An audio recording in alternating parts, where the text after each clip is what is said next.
Boa noite, pessoal.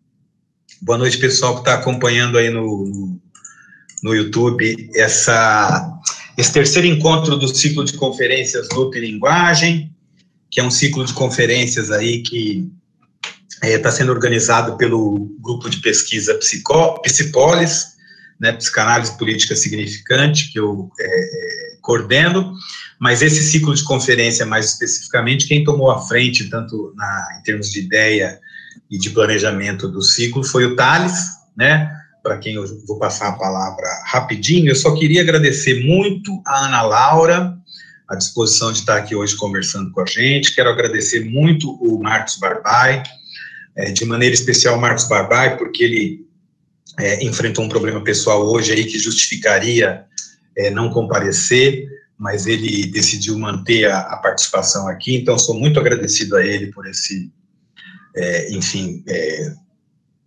sacrifício num certo sentido, né, que nos honra muito, né. Quero agradecer o Fernando também. O Fernando é aquele que nunca ninguém vê, né, mas que cuida de toda a parte técnica para que a gente possa fazer o evento e possa transmitir pelo YouTube. Então, obrigado, Fernando. E agradeço também o Thales, né, que é quem está à frente desse ciclo de conferências aí. Já passo imediatamente a palavra para você, Thales. Obrigado, Lauro. Como o Lauro já disse, eu sou membro do grupo de pesquisa Psipolis. Eu vou mediar esse encontro de hoje. Ele integra a série mensal, ciclo de conferências, que iniciamos nesse semestre com o objetivo de escutar diferentes perspectivas sobre a problemática do luto. Anteriormente, nós recebemos o Trajano Vieira, que falou sobre a peça Antígone de Sófocles, e o professor Daniel de Luca, que falou sobre a morte e a vida nas ruas de São Paulo. Todos esses encontros eles ficam salvos aqui no canal do IEL no YouTube. Sigam também nosso grupo de pesquisa Psipolis nas redes sociais. A gente tem Facebook e Instagram, pois lá nós postamos todas as nossas atividades. No dia 10 de dezembro, às 2 horas, também aqui no canal do IEL, a gente vai ter a última apresentação desse ano, que se chama Poemas para uma Noite que Não Passa, Escrita, Luto e Violência, que vai ser apresentada pela Tiara Viriato Chaves, dia 10 de dezembro, às 2 horas. Hoje temos o imenso prazer de receber a Ana Laura Prates e o Marcos Barbai. Eles vão falar um pouco sobre o trabalho que eles vêm desenvolvendo sobre Antígona de Sófocles. Desde o começo da pandemia, eles vêm realizando um trabalho público muito bonito pelo Instagram, tanto do Marcos quanto da Ana. Um brilhante seminário que eu acompanho desde o início, que tem sido um alívio nesse tempo de pandemia, sobre esse tema, que é intitulado A Heresia Lacaniana, Antígona, nome impróprio, e esse entre parênteses. Se eu não estiver enganado, acho que faltam 2 encontros para eles encerrarem essa atividade, mas, de toda forma, todos os vídeos desse seminário agora estão no canal da Ana Laura Prates aqui no YouTube. Eu vou passar para uma apresentação mais formal. Eu passo a palavra para eles. A Ana Laura Prates, ela possui graduação em Psicologia pela USP, mestrado e doutorado em Psicologia Clínica pela mesma instituição e pós-doutorado em Psicanálise pela UERJ no ano de 2012. Ela é psicanalista e AME, analista membro de escola dos fóruns do campo lacaniano, assim como pesquisadora colaboradora do LabEURB, que é o Laboratório de Estudos Urbanos da Unicamp. O Marcos Barbai, que foi meu professor durante muitos anos, ele possui graduação em Letras e especialização em Língua Portuguesa pelo UFMS. Ele fez mestrado e doutorado em Linguística e pós-doutorado na Université Sorbonne Nouvelle, Paris 3. Ele é pesquisador do LabEURB, o Laboratório de Estudos da Linguagem, da Unicamp.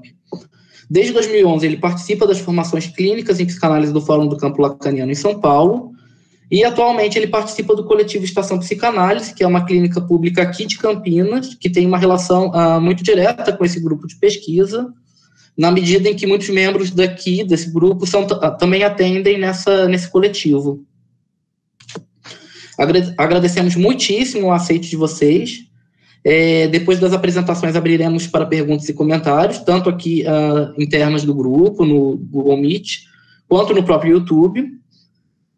Quem tiver dúvidas e comentários, sinta-se à vontade para escrever no chat do YouTube. Agradeço muitíssimo também o Fernando por fazer essa transmissão. Sem mais delongas, eu vou passar a palavra. Eu pensei mais ou menos em meia hora para cada apresentação, sem ser uma camisa de força, mas para a gente ter mais ou menos um tempo de meia a uma hora de debate. Passo a palavra, então, para a Ana Laura. Bom, Thales, obrigada.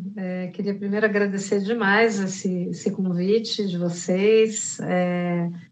Afinal de contas, a Unicamp, de alguma maneira, também é minha casa. Já faz alguns anos que eu participo como pesquisadora convidada aí do LabEURB. Agradeço muito a todos do laboratório, ao Marcos Barbai, por essa parceria incrível que a gente vem desenvolvendo há tantos anos, e agradeço ao Lauro também, a você, e todos que tornaram possível esse encontro. De fato, assim, eu acho que foi vem sendo, né, uma das raras alegrias, assim, desse ano, sustentar esse seminário junto com o Marcos. De fato, foi uma ousadia a gente ter decidido abrir no começo da pandemia. Eu nunca tinha tido essa experiência, foi uma coisa que foi feita meio assim de sopetão, a gente não calculou muito as consequências disso, mas para mim foi quase que alguma coisa que se impôs como um ato mesmo político. Eu achava que não tinha muito cabimento, a gente está falando de algo tão atual, tão importante, e que tinha a ver com as circunstâncias, tinha uma articulação muito nítida, pelo menos do nosso ponto de vista, com todas as circunstâncias, e manter isso fechado. Então, a gente se autorizou a fazer. Na ocasião, a gente achou que fazer pelo Instagram era a maneira mais aberta de alcançar, enfim, quem tivesse interessado, e de fato tem sido muito gratificante, muito interessante, os desdobramentos que isso tem tido, assim, que estão indo, inclusive, acho que em alguma medida, depois o Marcos até pode ver se ele concorda comigo, mas muito além até do que eu teria imaginado num primeiro momento. O Antígona tem nos levado bem longe, assim, tem sido muito, e inclusive na própria pesquisa, no próprio movimento da pesquisa, porque esse seminário ele é um lugar mesmo de pesquisa a céu aberto, ele não é um lugar de aula ou de dar notícias de alguma coisa que já esteja sedimentado, que já esteja concluída, ele é muito mais um lugar de pensamento vivo, junto com os participantes, inclusive. Quando, em 2018, a gente começou a perceber que a possibilidade do Bolsonaro ser eleito era uma realidade e não apenas uma ameaça, eu comecei a tentar encontrar alguma maneira de pensar e tentar articular algumas questões para, de alguma forma, dar um tratamento e também tentar entender aquele momento, um tanto quanto distópico, do meu ponto de vista, assim, do nosso laço social, e poder encontrar alguns instrumentos, algumas ferramentas para me ajudar, inclusive, a elaborar aquele momento. E foi bem aí que eu assisti a um espetáculo bem alternativo lá no Rio de Janeiro, que chamava Vala Comum. Foi um espetáculo assim, muito impactante para mim, porque inclusive era uma experiência que assim, implicava em que você colocasse o corpo mesmo. O espetáculo se passava num casarão vazio e você ia andando e cada cena acontecia em um cômodo da casa, inclusive, por exemplo, dentro de um banheiro minúsculo. Só era possível ter, acho que, 15 espectadores por vez, justamente por isso, né? E, às vezes, por exemplo, eles invertiam a lógica. Então, a gente é que estava, por exemplo, dentro do banheiro, ali, então, necessariamente grudados um no outro, como se a gente estivesse num ônibus lotado na hora do rush, né? E a cena se passava do lado de fora, por exemplo, no corredor, entende? Então, eles invertiam, por exemplo, essa lógica, né, de quem estava sendo visto, de quem estava... Bom, e assim por diante, e eles faziam uma metáfora muito interessante com a questão da carne de boi mesmo, assim. Você chegava, era como se você estivesse participando de um leilão de gado, assim, e aí a coisa ia indo, chegava lá pelas tantas, eles faziam um churrasquinho, então você sentia aquele cheiro de carne, sabe? Quer dizer, era toda uma coisa sensorial, assim, mas o tempo inteiro, assim, a carne era você, né? E aquilo me impactou demais, né? E bem, evidentemente, vala comum, né? Toda a questão passava por um debate, né? Muito sério, muito ético e muito, ao mesmo tempo, assim, eu acho que direto, né? Cru, para usar a metáfora da carne aí. E tocava em feridas, né, muito importantes, assim, eu acho que da construção do laço social brasileiro. E como eu, inclusive, sempre, até por uma questão da minha história de vida, mas não apenas, é claro, né, sempre fui muito tocada por essa questão do fato de nós nunca termos passado a limpo os crimes da ditadura civil-militar mais recente, a partir do golpe de 64, a formular uma hipótese assim, de que, primeiro, algo que eu acho que já foi muito trabalhado por sociólogos, cientistas políticos, etc., de que a nossa democracia é uma democracia bastante frágil e nunca chegou a se consolidar como uma verdadeira democracia, seja lá o que isso queira dizer, mesmo uma democracia burguesa, enfim, e que a tal da nova república, na verdade, essa refundação da república, que foi chamada de nova república, foi um tanto quanto farsesca, né, na medida em que passou por cima justamente desses crimes e dessas valas comuns.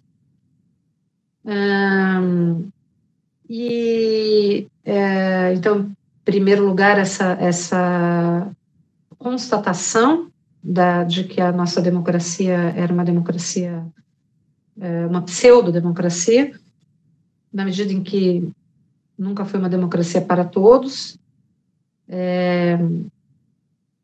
mas também, aí, a partir, acho que mais mesmo da minha posição de psicanalista, e aí eu acho que eu posso falar, nós podemos falar, assim, mais especificamente, o quanto tem algo estrutural aí em jogo, e nós sabemos disso, nós, psicanalistas, somos quem pode dar notícia disso, de que aquilo que não é elaborado, aquilo que não é simbolizado, né, volta no real.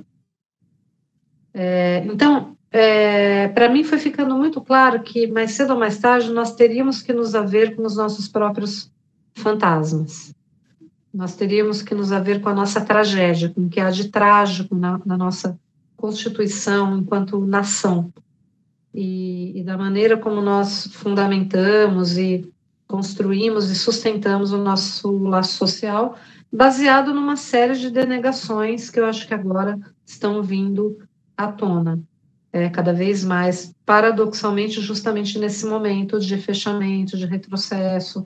Então, tem algo aí que me parece assim que seria inevitável que nós tivéssemos que nos olhar no espelho e nos havermos com essa com esse horror, que é justamente aquilo que a tragédia faz, né? De uma maneira artificial, assim, no sentido de criar justamente, né, uma condição cênica e literária também, de forma explicita, mostra, escancara essas paixões. Então, foi inevitável para mim, nesse momento, lembrar de Antígona. Inclusive, eu escrevi um texto, ainda em 2018, no qual eu já falava a respeito disso, reli a tragédia e comecei a pensar uma série de coisas em relação a isso, e fiquei muito com isso, né? E, bem, o tempo foi né, transcorrendo, os fatos também, né? E aí, Marcos e eu, em 2019, acabamos tendo vários encontros também, no sentido de pensar o discurso do ódio, pensar juntos, né, as nossas pesquisas. Eu estava trabalhando a questão da nomeação no meu seminário do ano anterior, e aí tivemos essa ideia, então, de voltar ao texto trágico, pensando não tanto, assim, fazer um seminário sobre o seminário 7, que é o seminário no qual Lacan comenta Antígona, embora, evidentemente, orientados por essa leitura. Isso certamente está ali no coração do retorno que nós fizemos ao texto, mas, ao mesmo tempo, fazendo muita questão de manter o que tem de vivo no texto do Sófocles. Inclusive, a gente, em alguns momentos, chegou a formular assim, um esboço de uma metodologia que tinha, assim, como fundamento a ideia de tomar o texto como um caso clínico. Então, isso nos orientou, na medida em que a ideia não era tomar a Antígona como se fosse uma pessoa e psicologizar a personagem. Muito pelo contrário. A ideia era pegar o próprio movimento do texto de método, né? Assim como Lacan faz com a carta roubada, assim como Lacan faz com outros, Marguerite de Raso, o deslumbramento de, né, Loewenstein, quer dizer, que muitas vezes se presta mal entendidos, né, porque daí os comentadores muitas vezes vão lá e falam, então de Pan é não sei o que lá, a rainha, o rei, ou, né, Loewenstein é louca, não é louca, é psicótica, não sei o que, quer dizer, a nossa ideia absolutamente não é essa, de fazer uma psicologia da Antígona, mas tomar o texto trágico como alguma coisa da estrutura, né, do ser falante, que pode ensinar sobre esse momento pelo qual nós estamos passando. Então, nesse contexto, assim, eu acho que, claro que a gente não imaginava aonde a gente iria chegar com isso, né? A gente teve várias surpresas no caminho, mas, assim, eu acho que o mais importante de trazer aqui, a gente teria várias entradas e vários recortes, né? Mas, dada vamos dizer, o viés que acho que esse convite traz e que é super importante, que é essa questão do luto,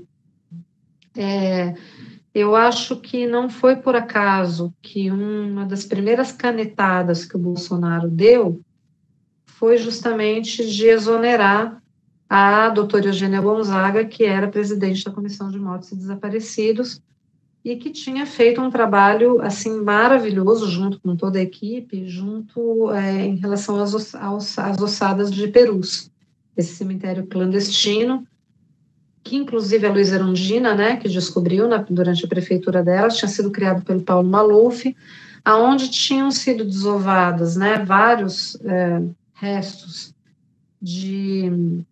eu faço questão de falar restos e não cadáver, pelo que virá a seguir, inclusive, de pessoas mortas por esses grupos de extermínio paramilitares, mas também mortos de desaparecidos do regime, né? e graças a um convênio, inclusive, com laboratórios internacionais da Suécia e tal, eles conseguiram chegar a fazer, conseguiu o atestado de óbito, né, o reconhecimento de vários desaparecidos. Isso é uma coisa muito importante que a gente lembre, né, que a gente tenha claro isso para nós, assim, o quanto a figura do desaparecido é uma figura que fica numa espécie de limbo, porque você não pode sequer ter o atestado de óbito. Então, se você é filho de um desaparecido, você não é órfão.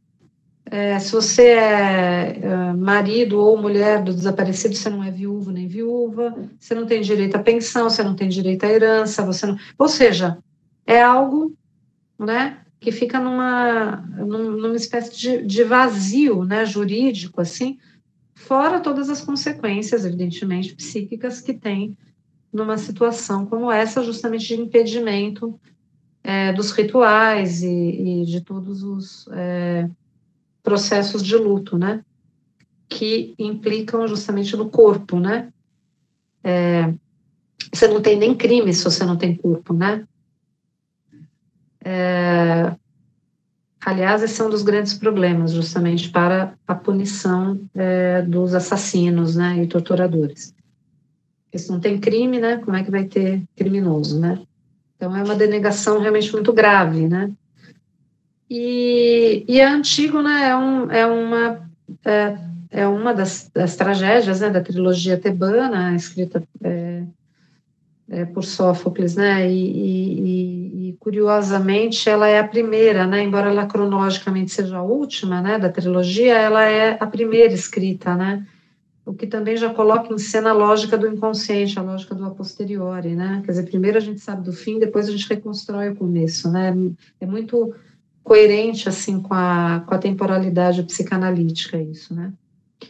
E uma coisa muito interessante que o Lacan vai recuperar, isso eu acho que é uma coisa muito importante de trazer para vocês, é que, assim, a leitura mais tradicional de Antígona, que é a leitura hegeliana, que influenciou muitos comentadores na história da filosofia, ela parte da ideia de que o drama que está ali representado, até pelo momento histórico, né, em que Sófocles escrevia, que é esse momento de passagem para a questão da democracia grega, né,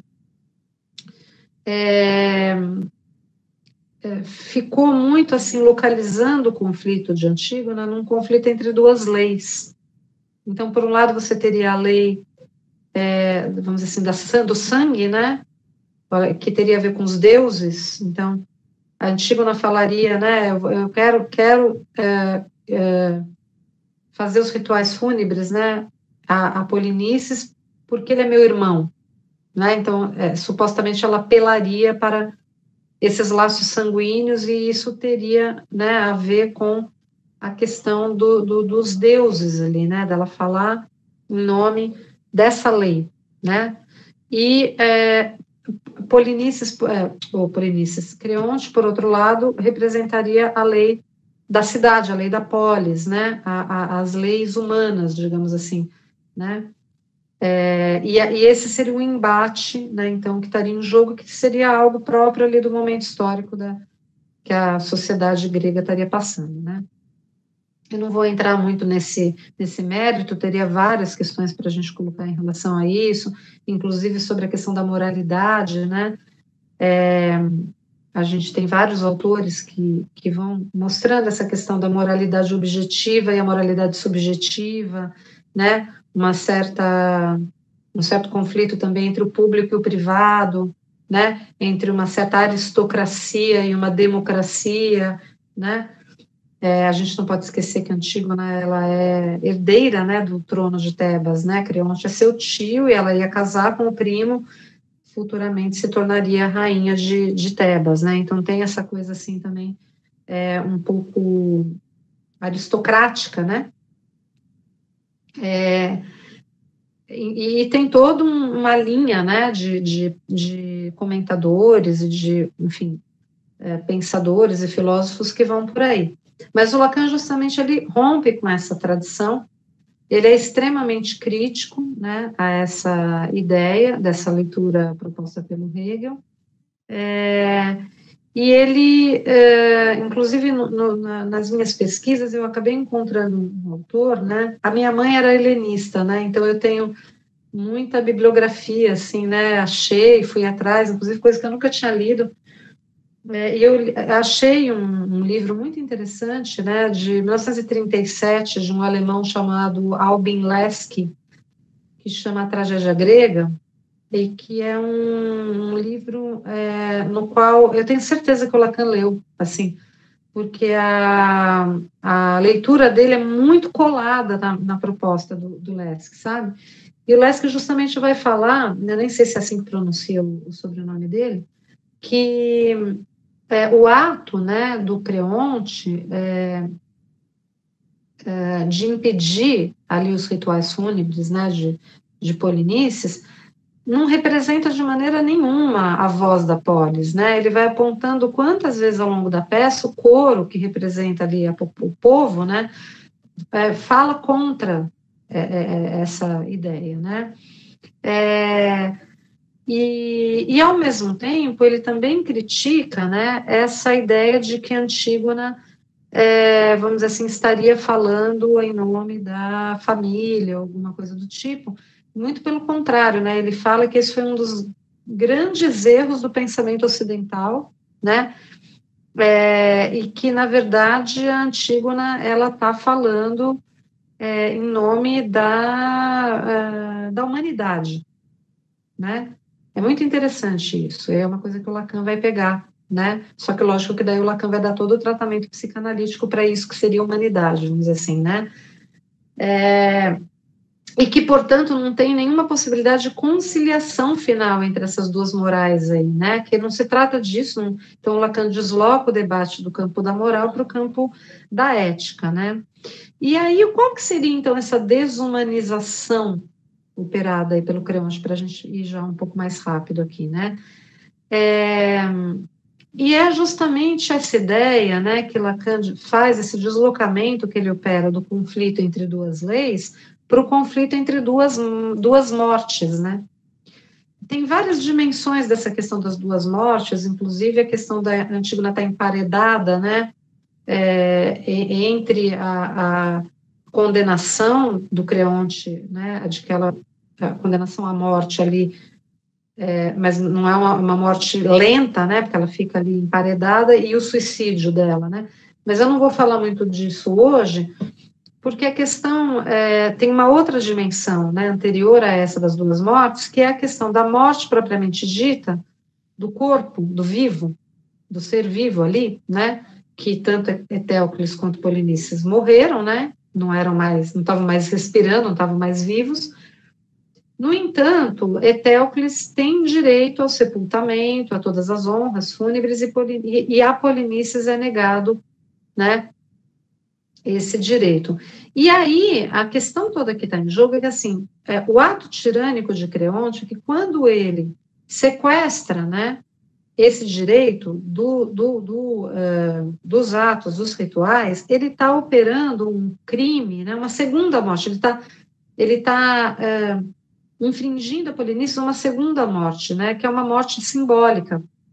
E essa morte simbólica não é um crime que ele está cometendo contra uma pessoa, contra um homem. Ele está cometendo um crime contra a humanidade. Porque quando você tira de um homem o direito à lápide, o direito à inscrição, não é, ao nome, né, que testemunha, como diz o Lacan, do ser vivo que estava aí, né, e da sua história, você está cometendo um crime contra a humanidade. Então, é um crime de lesa humanidade, não é um crime apenas em relação a um homem especificamente. Então, o próprio Leski vai falar desse estado onipotente, né, que quer erigir-se em poder absoluto, né. E eu acho que é aí que o Lacan vai pegar uma coisa muito importante, né, porque o Lacan vai...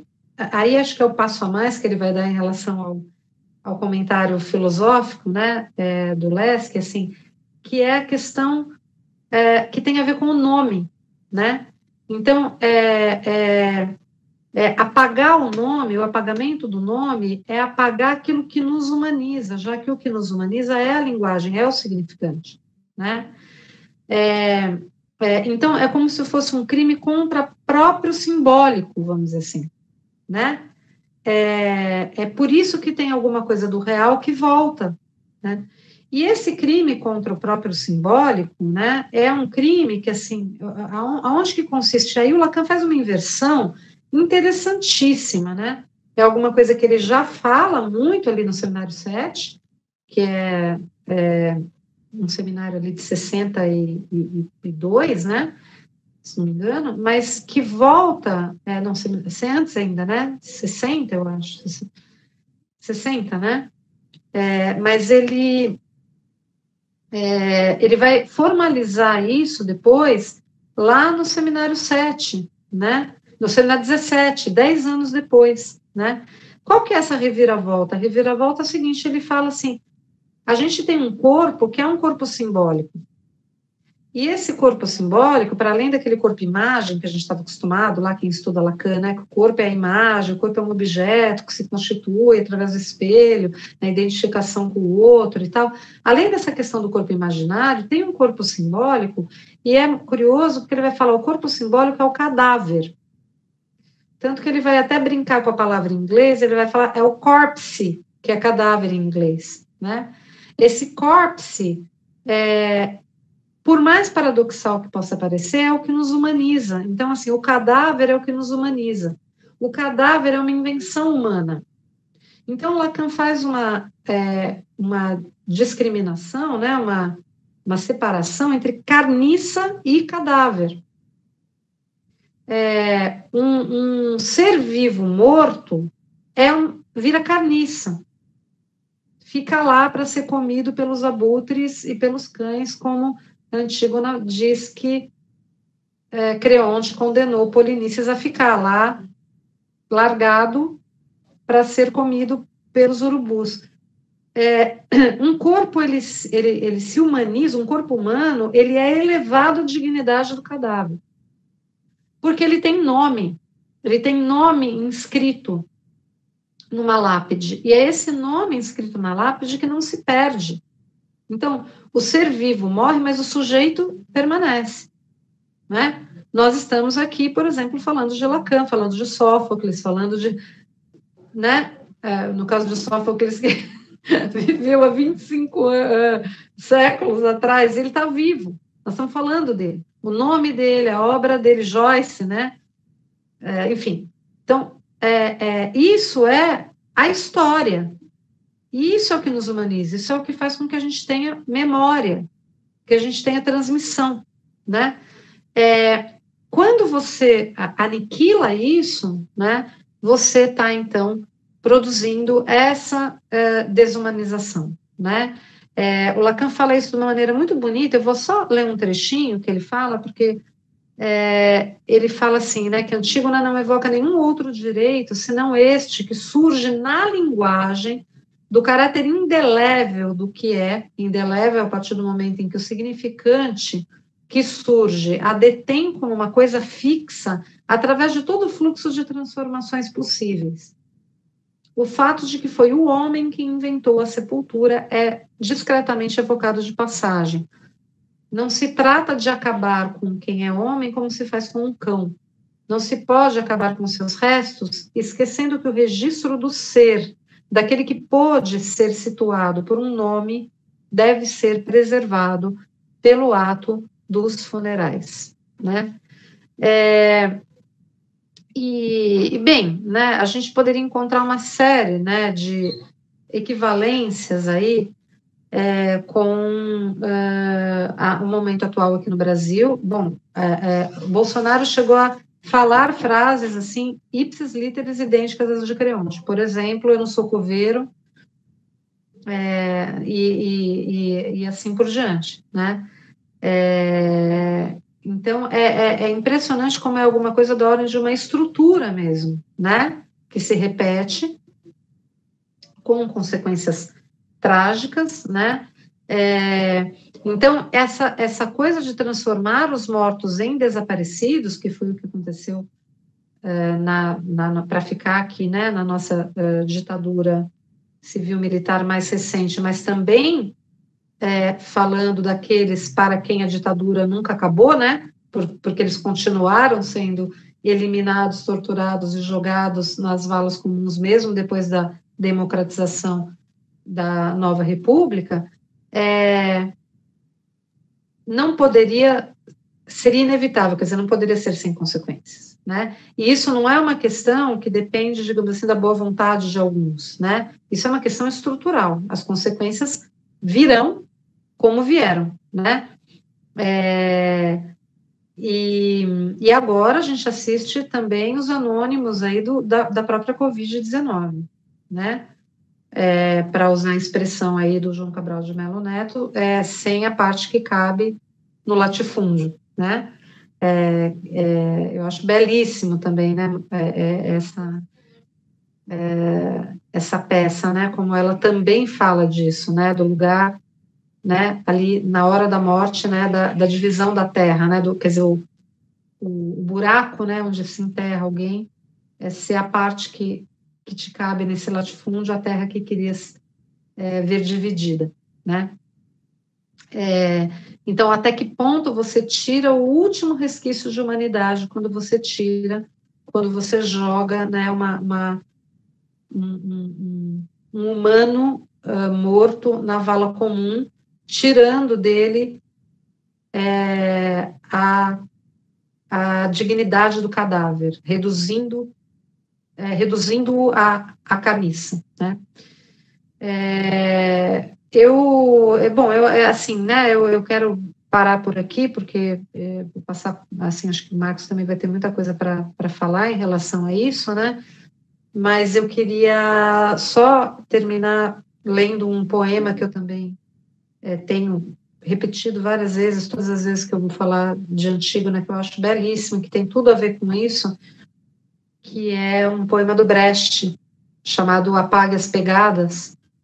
Eu não vou ler o poema inteiro, fica aí o convite para vocês, é um poema, né, muito, muito bonito, assim, mas só o finalzinho, né, dele que diz assim, né, cuide quando pensar em morrer, para que não haja sepultura revelando onde jaz, como uma clara inscrição a denunciá-lo, e o ano de sua morte a entregá-lo.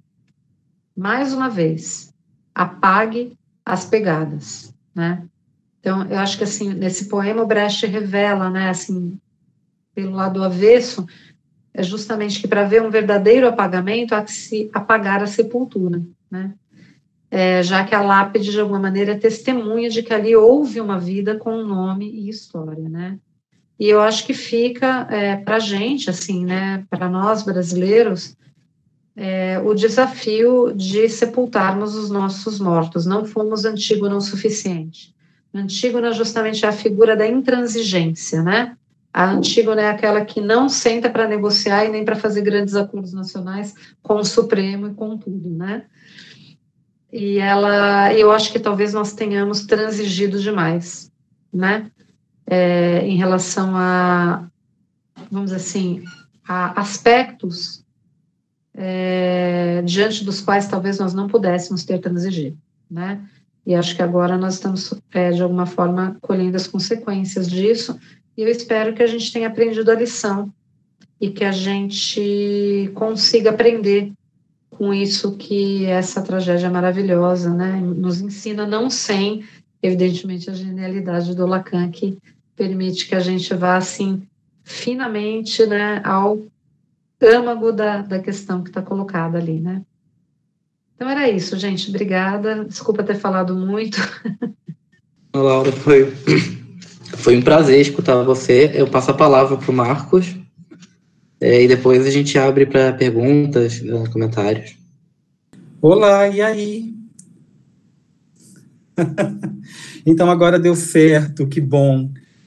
Dizendo, eu quero agradecer muito ao Lauro e ao Thales e a aqui, né, do Psipolis, dizer da minha alegria de estar com vocês hoje e da amiga Ana Laura, que me deu nesse 2020 o presentão de participar do seminário que ela sustenta no fórum aí há dezenas de anos. Dizer que é um momento muito importante pessoal, porque eu acho que isso te permite, na tua formação clínica, tomar a tua voz, né, e com isso fazer alguma outra coisa. Acho que isso não é qualquer coisa. Então, eu quero dizer, fazer esse agradecimento aqui a Deus, porque eu estou em casa, né, estou aqui na Unicamp, de fazer esse agradecimento à Ana, e dizer, olha que coisa engraçada, a Ana trouxe aí a carne, o cru, a crueza, o nome, né, nós não conversamos sobre o que iria.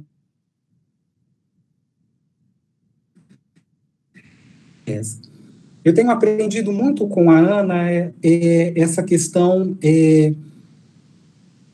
do político, que muitas vezes diz que há psicanalistas em cima do muro, mas que consequência tem quando você leva alguma coisa que é política, mas também o político, ações de forças aí permeadas na nossa sociedade, as últimas consequências. Eu não vou fazer esse trajeto desse político amplo, mas eu vou trazer aqui, até por uma questão ética, esse político que tem a ver com a AT familiar, né? Alguns colegas aqui sabem, mas eu vou abrir isso de um modo bastante delicado. Ontem, aqui na cidade de Campinas, as pessoas puderam acompanhar, tanto pela mídia impressa, pela internet, pelos grandes programas de televisão.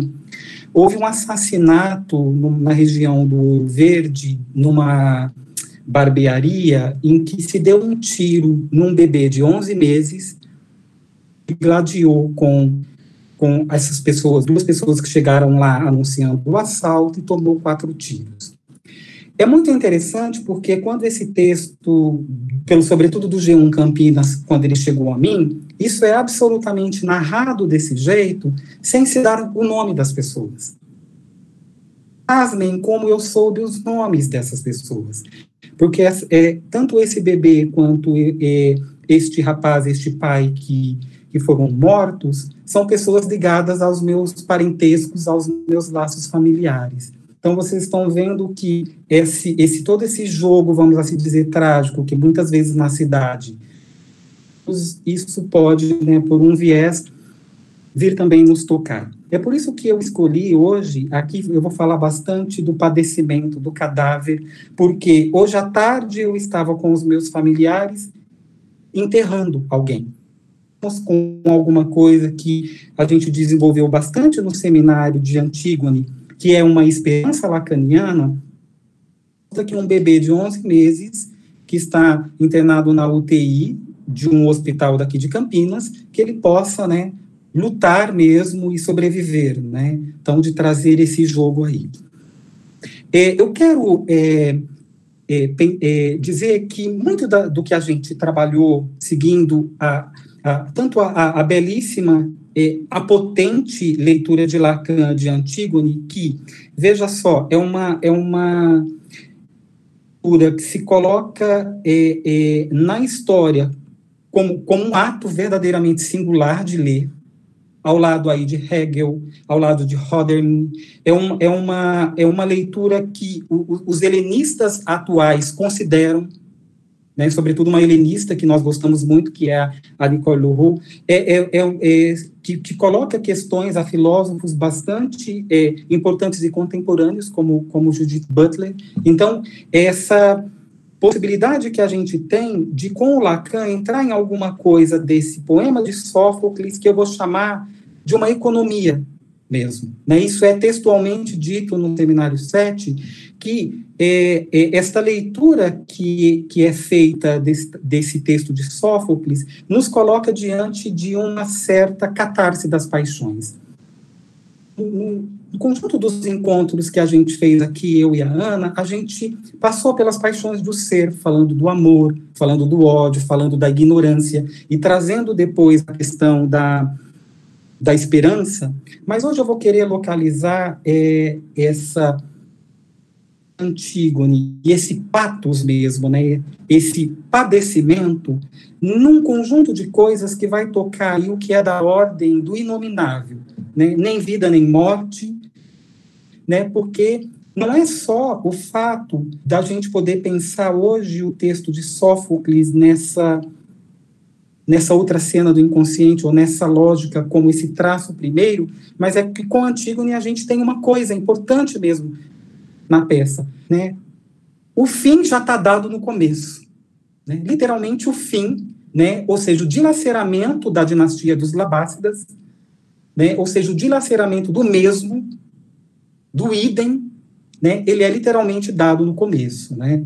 Para isso, eu escolhi alguns versos aqui de Antígone, e os versos de 39 a 48, e eu vou querer lê-los, e a partir daí eu vou trabalhar um conjunto de coisas.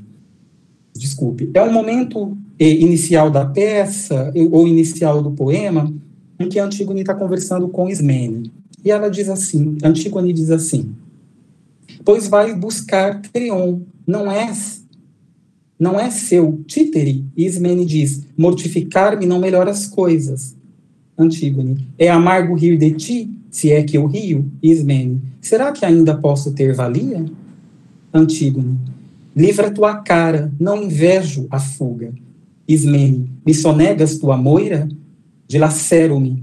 E Antígone diz: escolheste viver, eu quis morrer.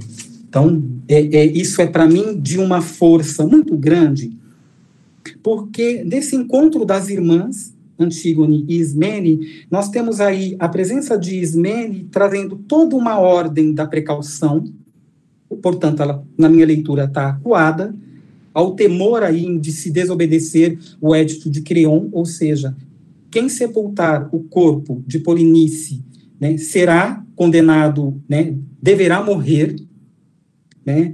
E você tem aí algo que eu poderia dizer belo e sublime em Antígone, é o seguinte: mesmo viva, ela morre pelos mortos.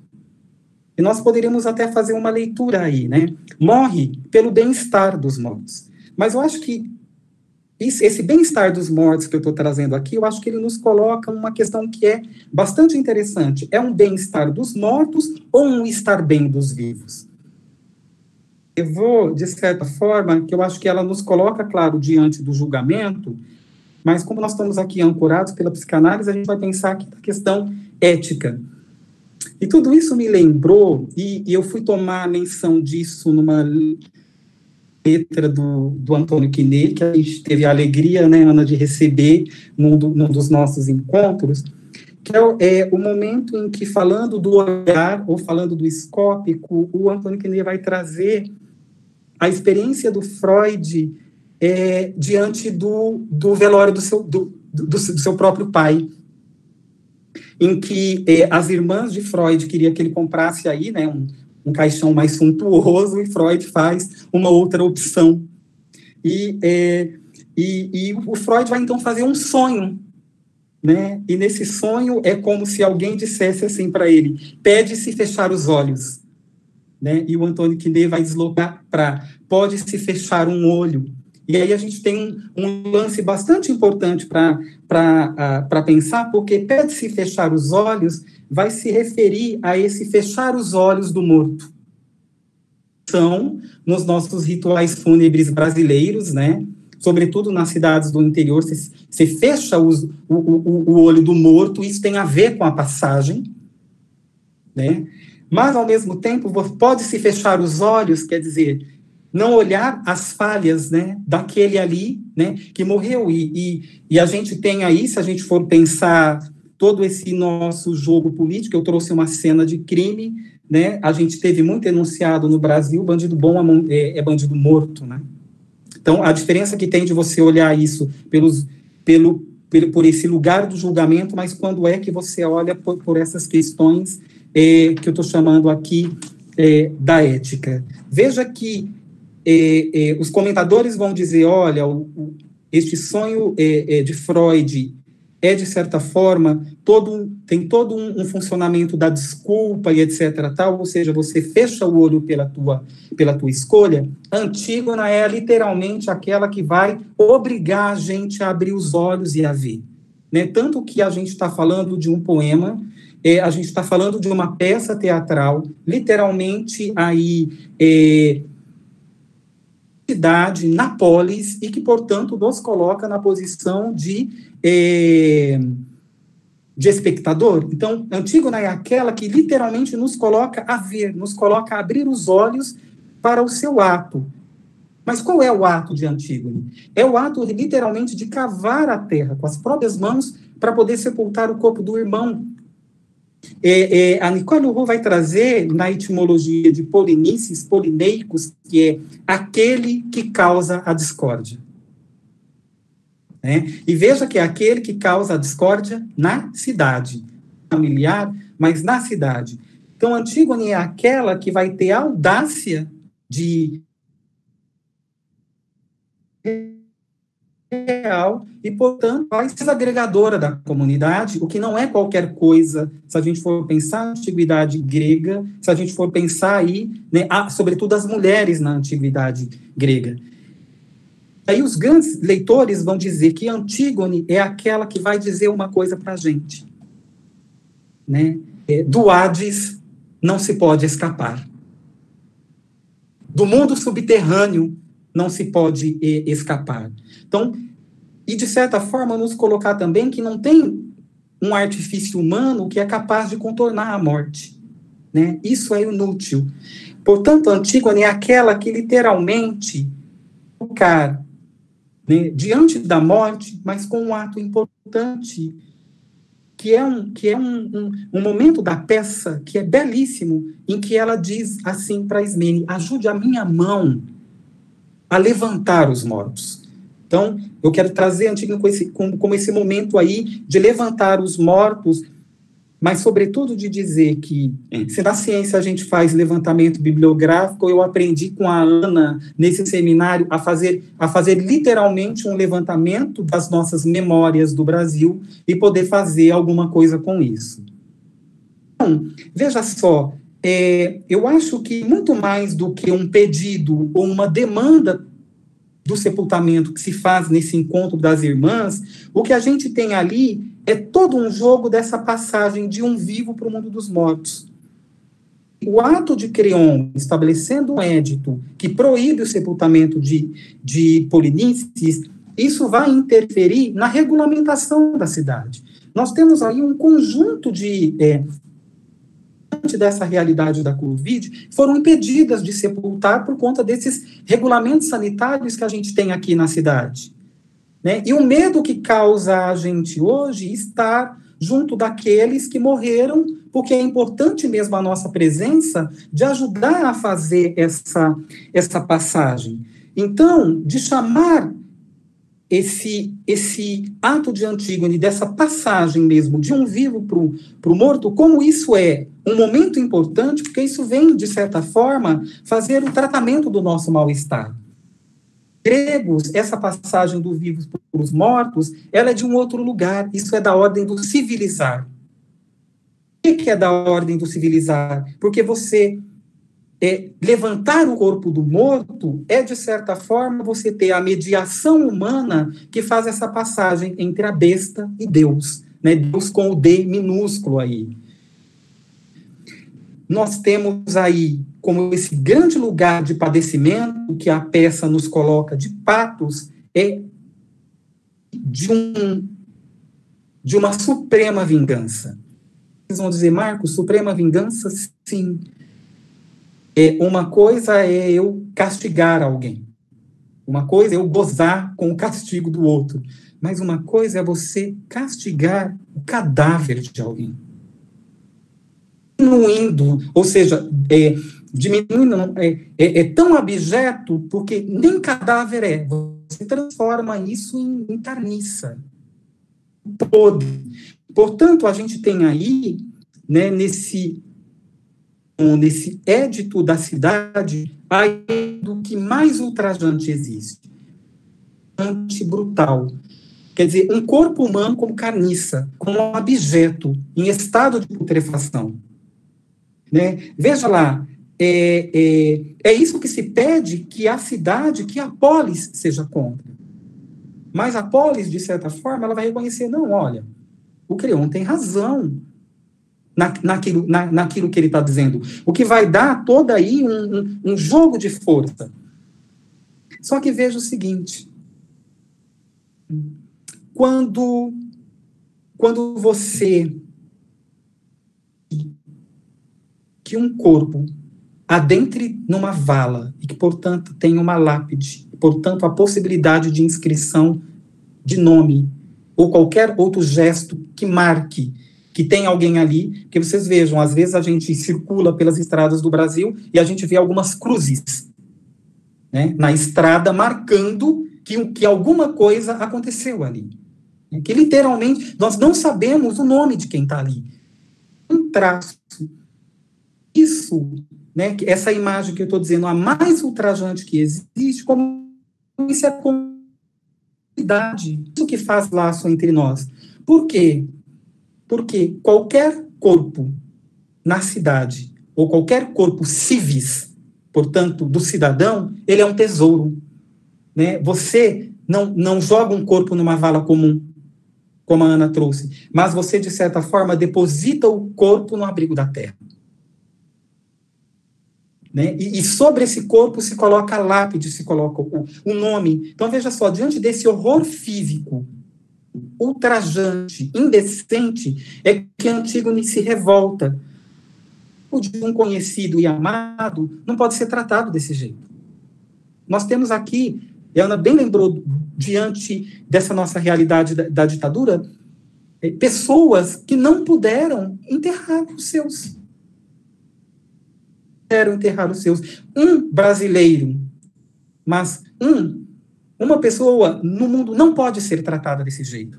Portanto, Antígone vai deixar ali sobre a carniça, né? O ato é bonito quando você lê na peça, uma fina poeira. E essa fina poeira, o que é que a gente vai ter ali?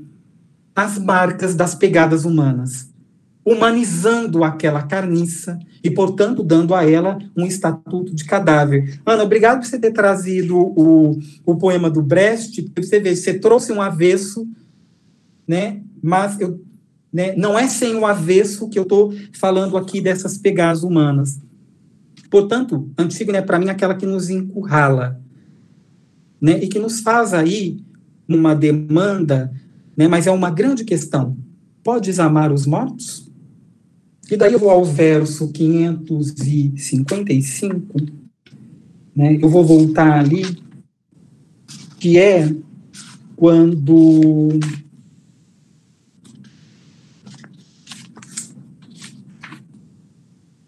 que é quando ela diz lá, mais uma vez, escolheste viver, eu quis morrer. Então, olha lá, o preço para isso é ser enterrada viva. Né? O preço para isso é ser tomada como aquela que não aprendeu os valores cívicos e familiares. Portanto, Antígone, para mim, é aquela que vai lutar contra a degradação de sua carne, mas de uma carne também feita sua, porque nós estamos falando aí de irmãos. Quer dizer, diante de um cadáver, só há um corpo em questão ou o que restou dele? Nessa peça, a gente está aí diante da voz do sangue. Né? A dimensão trágica, ela vem à tona como essa impossibilidade de dizer e de perder.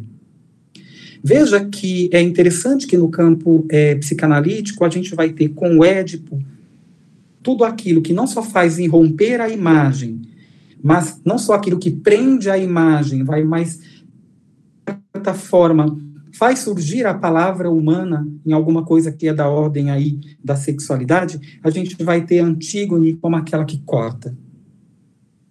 Né? E corta porque é inflexível contra tudo e contra todos. E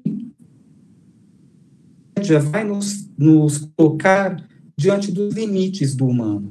E esse limite, né, do humano é aqui na peça aquilo que vai ser chamado de sua AT familiar. Acho que uma das grandes descobertas aí é que o Lacan se recusa a traduzir. Ele diz assim, tem alguma coisa desse AT familiar aí, familiar na polis, porque nós estamos falando de uma família real, né? Mas esse AT, ele pode ser pensado numa dimensão ampla. É o que é atroz, é a fatalidade, é a cruzada, é a desgraça. E veja que, de certa forma, a Antígone está aí dando a nossa AT familiar.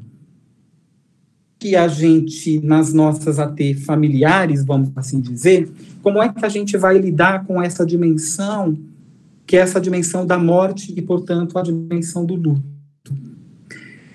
Veja só que no luto, e eu acho isso bastante interessante, é que a gente vai ter que é um tratamento de uma perda, né? Perder alguém, perder um ente querido, também um pedaço de si. E diante dessa realidade da morte, portanto, dessa realidade do luto, vai restar muitas vezes um lamento.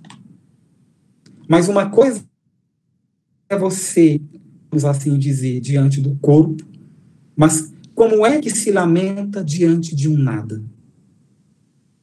Como é que se lamenta diante de um que somos nós, mas, vamos assim dizer, que por atos políticos,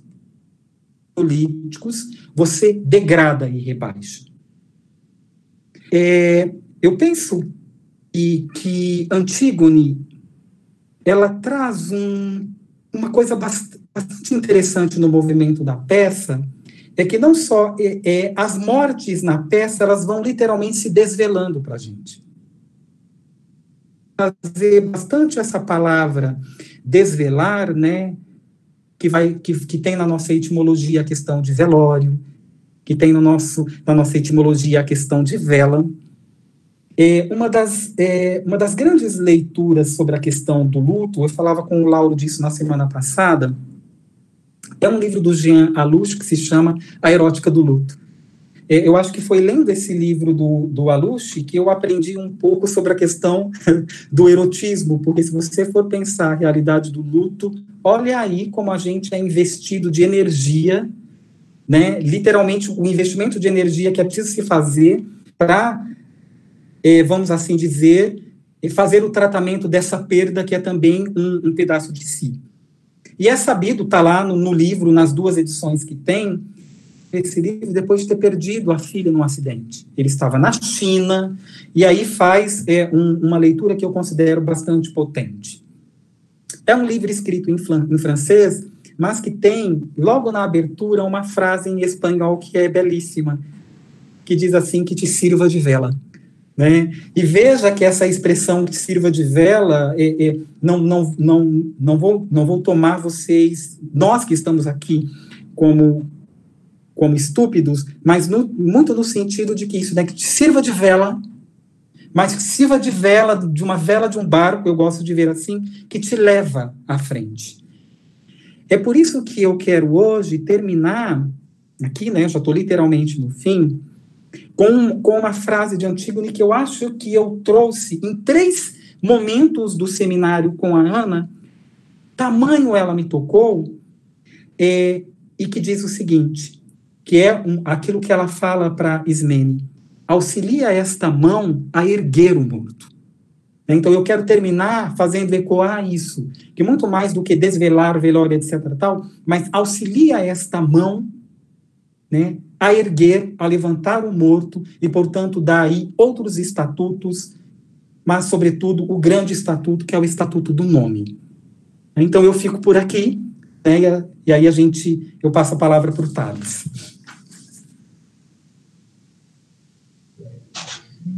Obrigado, Marcos. Obrigado, Ana Laura, novamente. É sempre muito bom escutar vocês. Estamos todos de luto, é um período muito difícil para a gente. Então, acho que é sempre um alívio poder trocar com vocês.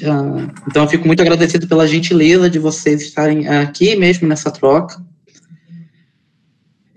Eu vou abrir para as perguntas dos outros membros do grupo de pesquisa e para os comentários do chat do YouTube, mas eu gostaria de fazer alguns comentários, assim, mais do que perguntas, eu gostaria de colocar alguns comentários. É um trabalho longo que vocês vêm desenvolvendo, então ele é super rico, ele é super complexo, ele tem construções que só podem vir à tona a longo prazo. Muito interessante a forma como você acabou a sua fala, Marcos. Esse auxilia essa mão a a erguer o túmulo, ela me lembra muito uma passagem do Lacan no final do Seminário 15, no Seminário do Ato, e a gente tem essa passagem pela versão pirata que a gente consulta, mas que ele fala do maio de 68, daquele contexto explosivo, e pergunta o que esperam do psicanalista. Ele fala que é erguer esses paralelepípedos. Então, essa relação é muito interessante, porque ecoa para mim esse ato, esse apelo de Antígona. Bom, são muitas questões muito interessantes, eu vou me limitar numa questão que é de pesquisa minha, eu vou colocar ali em jogo.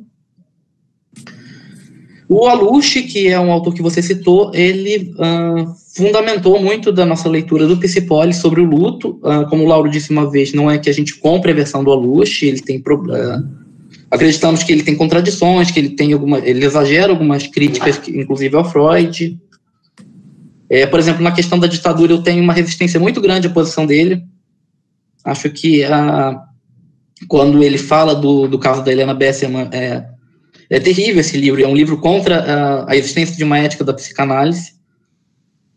Mas ele fala algumas coisas que são muito interessantes sobre a problemática do luto. Eu acho que é um dos melhores livros que eu já peguei nesse ponto. E a crítica básica dele é que há outras versões do luto para além daquela que ficou estabelecida em Luto e Melancolia. Bom, em Luto e Melancolia, a gente sempre está voltando para esse fio discursivo. O Freud ele vai falar que o luto é uma reação à perda, seja de uma pessoa, seja de alguma abstração que esteja no lugar dela. Mas ele vai colocar, isso eu acho interessante de pontuar, que se espera que um luto será superado depois de algum tempo, e ele fala que é, inclusive, prejudicial, inadequado perturbar esse luto. A crítica do Aluche está justamente numa certa redução do enlutado à esfera privada, a essa retirada do enlutado da esfera pública, digamos assim, pensando ainda em esferas. Bom, eu penso que o que o Freud vai falar não é trivial, porque o luto é justamente aquilo que se espera e que é aquilo que passa com o tempo. Só que a Antígona, várias vezes vocês falam isso, ela é ligada a uma sincronia. Ela mostra que o luto não é aquilo que se espera. Bom, eu tenho a impressão do que está em jogo nessa versão do luto do Antígona é muito mais do que uma substituição do objeto perdido. E ela vai falar que justamente o irmão é insubstituível, ele é o que é. E só o simbólico permite dizer isso, que ele é o que é. Mas não está tanto ligado a esse trabalho de substituição, mas a um luto que só toma forma com ato. E só esse ato trágico, isso é muito atual, como vocês bem destacam, ele pode instaurar um estado de luto para um corpo social que preferiu ignorar a existência da morte mesmo nas bordas da cidade. Bom, não é de hoje que Antígona vai ser uma figura privilegiada para se debater o estatuto de um luto público, e a psicanálise não é a única participante desse diálogo. A gente pode pensar, por exemplo, na Judith Butler, com todo o debate que ela tem sobre quem é passível ou não de luto, que vidas são passíveis ou não de luto, e ela fala da Antígona. Bom, a minha pergunta, a questão que eu queria endereçar é vocês se o Aluche vai falar muito de uma versão do luto que está no Grafo do Desejo, que está com Hamlet, mas ele fala muito pouco da Antígona, e me parece que há uma outra versão do luto a partir da Antígona, uma versão pública, ou como vocês disseram, uma versão política. Então essa é um pouco minha pergunta, como vocês pensam essa questão. Dito de outro modo, eu poderia perguntar para vocês o que é lícito não esperar a partir de Antígona.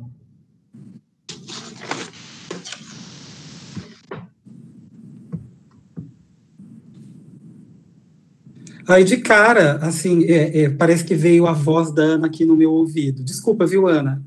O que é lícito não esperar? Piedade e compaixão. O que é lícito não esperar aí? Piedade e compaixão. Eu acho que tem uma questão, Thales, que se coloca aí, é o seguinte: nós não temos acesso a alguma coisa que é a morte. Tem aí literalmente um não sabido. Eu penso que, mas de certa forma, como nós somos atravessados, por isso que vem da cultura judaico-cristã, né, você faz uma aposta em alguma outra coisa. Você espera alguma outra coisa. Antígone se coloca licitamente diante disso. Não espere. Não espere. Tem que é de não saber.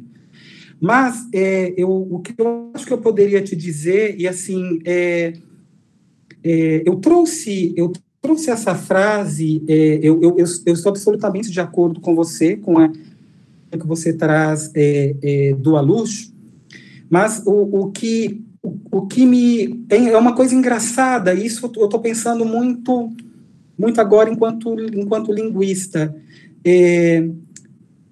Quando eu fui ver a versão original, portanto, a versão em francês, eu fui imaginando como é que você diz essa frase em espanhol, em francês, e essa frase não é traduzida. E eu tive a possibilidade, a gente foi alguns anos atrás para o México, justamente perto da Festa dos Mortos, e eu pude literalmente ver como os nossos irmãos mexicanos aqui da América, né, do nosso continente, se colocam diante da morte. E eu fiquei muito tocado. Aquilo, para mim, me pareceu um ato tão político, e como, usando cores, usando comida, usando música, que é completamente diferente desse pesar, né, que é posto, seja na nossa cultura ou na nossa... se reduz um enlutado a alguma coisa, não sei. Se passa com o tempo, com toda sinceridade, eu não sei. Para mim, o luto é alguma coisa que se sofre,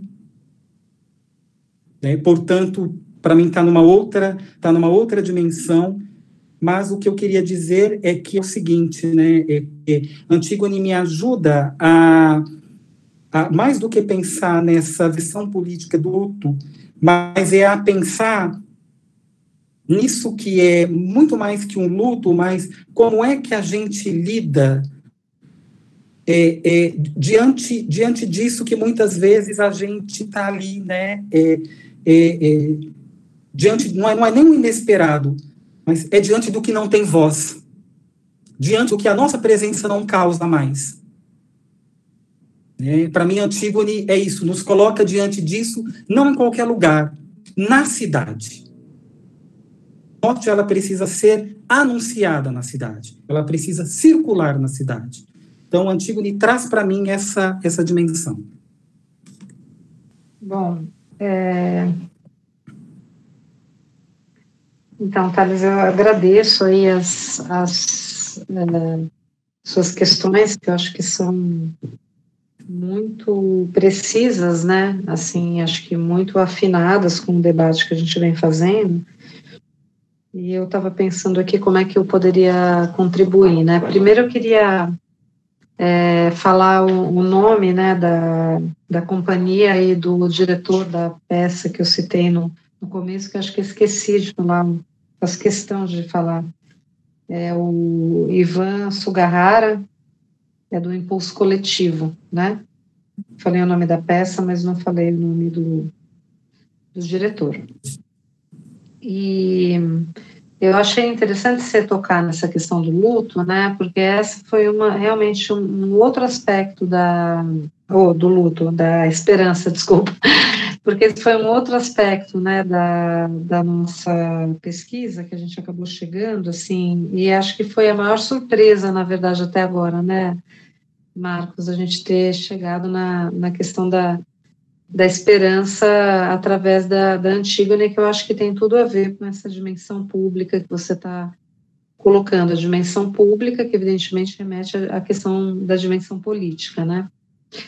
Eu não conheço esse trabalho do Alush, então eu não posso comentar, né, assim, especificamente o o que ele trata, né? Mas, enquanto você estava falando, eu lembrei de um trabalho que foi muito importante, assim, para mim, né, para minha formação. Aliás, um autor que é muito importante para minha formação, que é o Philippe Ariès, e a obra maravilhosa dele, História da Morte no Ocidente. E nesse livro, eu não sei se o Aluche faz referência, inclusive, mas o Philippe Ariès justamente fala precisamente dessa passagem da dimensão pública da morte para a dimensão privada, quando essa questão justamente, né, do morrer vira um tabu e começa a envolver toda uma série de velamentos, não é? Em camadas, assim, até chegar num extremo de uma morte completamente privatizada, e eu diria até assim, não dita, uma série de constrangimentos envolvendo, né, vamos dizer assim, o momento da morte, né, e, curiosamente, ele vai fazendo uma relação entre essa privatização da morte com, assim, uma certa diminuição do tempo e da coreografia do luto, digamos, né? Quase como que há uma certa asepsia, como se a gente pudesse passar rapidamente. Por isso é muito interessante como a gente encontra na clínica, inclusive, sujeitos assim que dizem com a maior naturalidade: eu me recuso a ir em velório, ou familiares que falam enterra logo, né, para que ficar a noite inteira. Quer dizer, cada vez uma certa pressa, né, em se livrar, vamos dizer assim, daquela situação, e a morte, assim, quase como se fosse um incômodo mesmo, assim, como assim, eu tenho tanta coisa para fazer hoje, quarta-feira, quinta, e agora eu vou ter que parar tudo e ir num velório, quase como se atrapalhasse, assim, um automaton, né? Eu acho isso uma coisa muito interessante da gente observar, e também a questão da morte no hospital, né? Quer dizer, que o lugar da morte migra, né, para uma instituição, né? Então, se nasce, se morre no hospital, né, que é um lugar asséptico, um lugar, né, meio que um não lugar, para usar aí o termo do Agamben, né? Está num hospital, você não sabe se é dia, se é noite, você pode estar em qualquer lugar, enfim, é sempre a mesma cor, é sempre a mesma... Né, até escrevi um texto no dia lá em homenagem a Marielle Franco, porque por acaso eu estava no Einstein, né, participando de como meu filho estava sendo cobaia de uma pesquisa, e eu falo um pouco disso, né, daquela parede off-white, daquele universo paralelo, que você é transposto para um outro lugar, assim, né? Então, eu acho que realmente essa dimensão pública da morte, uma outra coisa que me ocorreu quando estava falando, é que esse ano aconteceu uma morte durante, né, todo esse horror que a gente está vivendo. Aconteceu a morte também de uma colega lá no fórum do Campo Lacaniano. E eu estava trabalhando, né, estava às voltas justamente junto com o Marcos com essa questão, e me chamou muita atenção assim, um certo debate que houve ali. Você falou alguma coisa, Marcos, como é que a morte precisa ser anunciada na cidade, né? E eu fiquei estarrecida, assim, com alguns colegas que achavam que o fórum não deveria se pronunciar, mas quase como um certo constrangimento, assim, uma coisa quase que, mas assim, alegando uma coisa de cuidado, sabe? Depois de um certo esforço, eu consegui entender qual era o raciocínio, assim, né, quase como se, não, mas a família precisa me pedir, mas eu falava, gente, mas uma pessoa, um ser humano, ele não é propriedade da família, ele é um sujeito. Por exemplo, eu estou aqui dando essa aula, o que a minha família tem a ver com isso, né? Foi uma escolha minha estar aqui, eu sei que isso está passando ao vivo no YouTube, né? Então, eu sou um sujeito político, né, se eu morro, né, depois de dar essa aula, como assim a minha família vai impedir vocês, por exemplo, de dizerem, gente, a Ana Laura estava comigo, espero que isso não aconteça, hein? Mas, né, assim, tipo, é uma coisa muito, muito estranha. Eu falei, gente, mas como assim, né? Então, quase que esse fechamento, né, essa coisa um pouco acanhada, né? E que daí me ocorreu, assim, eu lembrei, e foi algo que a gente trabalhou bastante também no nosso seminário, né, Marcos? Assim, esse giro que o Lacan faz, acho que você tem toda a razão, viu, Thales? Assim, porque tem um giro que o Lacan faz no seminário 10, precisamente, que é muito pouco comentado, né? Que é um giro muito significativo, porque ali, assim, então, o próprio Lacan, né, antes tinha falado, a angústia é sem objeto, e o medo é com objeto. Então, comentando o Hans, né, o Hans tem medo, tem fobia do cavalo, né, a angústia é aquilo que aparece, porque a angústia é sempre angústia de castração, então, ele é bem freudiano aí nesse momento, né. Só que parece que é um comentário de Freud inibição, sintoma e angústia, pré-problema econômico do masoquismo, né? Aí acho que o próprio Lacan atualiza isso e revê, né, a posição dele no seminário 10, e ele promove uma inversão ali extraordinária, e ele diz ao contrário, ele fala, a angústia tem objeto, que é o objeto A. Então, a angústia não é sem objeto. E o medo é que é sem objeto, né? E quando ele fala que o medo é sem objeto, eu entendo, né? E foi até também depois que eu li o livro do Vladimir Safatli, lá, do Circuito dos Afetos, que também me ajudou ainda mais a esclarecer isso, que essa ideia que o Lacan coloca aí no Seminário 10, eu acho que é muito spinoziana, né? Porque é isso, quer dizer, no fundo, o que o Spinoza faz? Ele coloca medo e esperança numa mesma diacronia, né, numa mesma linha do tempo. Então, se você está localizado aqui, no presente, né, o medo é uma expectativa negativa para o futuro, e a esperança é uma expectativa positiva, mas veja que isso, de alguma maneira, pode oscilar, é como se fosse um pêndulo, né? Aí eu fui até pesquisar um pouco a etimologia de esperança, a gente chega nessa ideia do pêndulo, que dá origem à palavra pênis, inclusive, né? Então, é interessante como a esperança, ela tem um pouco essa coisa pendular, e que, vamos dizer assim, vai para o medo, aí vai para a esperança, né? Fica um pouco assim, e que, no fundo, implica num certo cálculo, né? Aliás, né, Marcos, a gente acabou, quando a gente sacou isso, foi inevitável. Eu lembro que eu tive essa sacada quando eu fui dar aula lá no seu curso, né, o ano passado, lá do discurso de ódio e tal, foi ali que caiu essa ficha, né, da campanha do PT de 2002, que era a esperança vai vencer o medo. Não sei se a Maria Helena Chauí, que é a nossa spinoziana de estimação, tem alguma coisa a ver com isso, já que na época ela era ali, né, uma das intelectuais do PT, mas assim, é muito interessante, foi uma campanha spinoziana, né? E de fato foi um momento em que a esperança venceu o medo, mas parece que daí o medo voltou, né?